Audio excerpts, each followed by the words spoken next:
Qaqa deyəsən ağacdan düşənmirsən. He. Bax gör qaqa, He, ağacaq. yaxşıdır işte. Ona bax. Ne oldu? Deyin görək. Deyəsən məni də yadımdan çıxıb. Ne ağacı? Nə bilim Bak oradan bir pişik gəl, belki ondan soruşaq. Özümüzü niyə sındırıq kiminsə qabağında? Brolar, deyəsən ağacdan düşənmirsiniz. Bax, domruluymuş ki, brat nədənsə. Öpürəm, yaxşı olasınız. Qaqa oğlan axtarıq ki, ağacdan düşsün. Hə, uşaq işidir. Hə, Görəcək görəcək, indi. dəvə.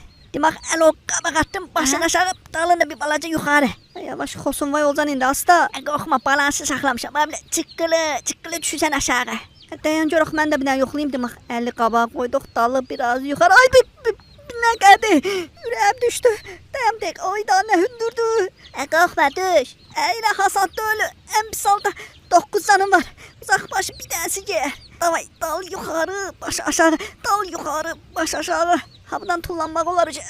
Oğulsan, ama ben düşemeyeceğim.